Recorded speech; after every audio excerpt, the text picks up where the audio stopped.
It is all in the mind. Now don't you try to treat this mind very, very easily. No. You can't treat this mind by giving drugs. You have to be a well-trained mind yourself.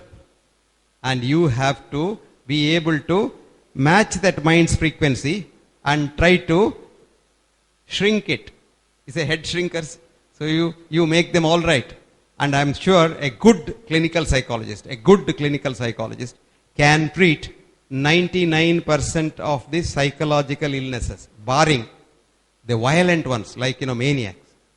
There you talk to them, they'll kill you or they'll kill the other person. So they require some taming. That is why you require some chemicals once in a blue moon. But other chemicals destroy you completely. So you become a zombie. And today you see a lot of this diagnosis of Alzheimer's, which was never there in the past. Alzheimer's is much less in India as compared to the West. And Alzheimer's is so common in the West because by the age of 30 in America, every human being is on 2 chemical drugs at least. At least 2 chemical drugs. You create a disease to sell a drug. This is called the modern science. So that is why now we have changed that science into a new science called science of holism, which I call as the new science of man. But my book on the new science of man has come out. The new science simply says health is not absence of disease. Health is enthusiasm to work. Enthusiasm to work. And enthusiasm to be compassionate. Our friend Freud had written years ago, health is work and sex. That fellow, sex, everything revolving around sex. No. Health is enthusiasm to work. Morning you get up and ask yourself, do I want to go to college today? If the answer is yes, you are healthy. Don't have to go to a doctor. Then second thing is, do I have to be compassionate to somebody?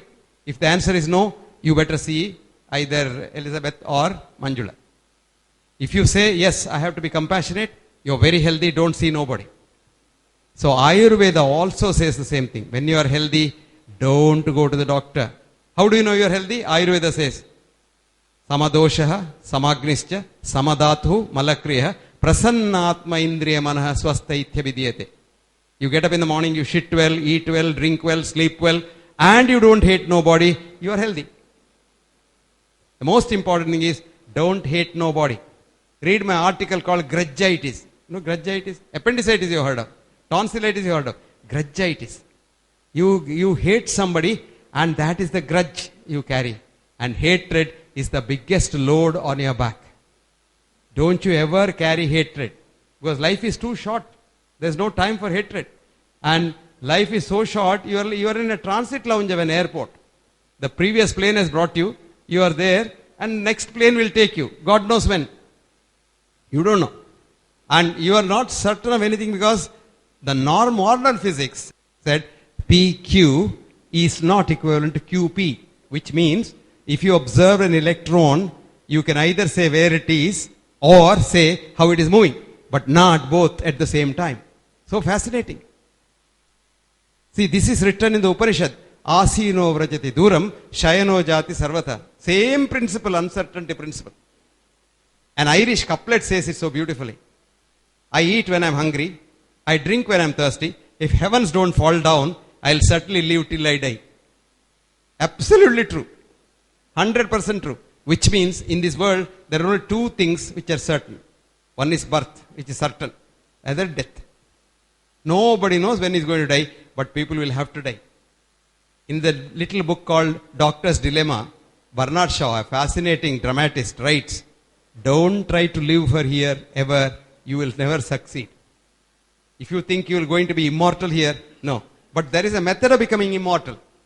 He writes, to become immortal, do something worth writing about or write something worth reading. Then you become immortal. How do we know Bernard Shaw is dead and gone long back? He wrote something worth reading. Or you do something worth writing about. By both ways you become immortal.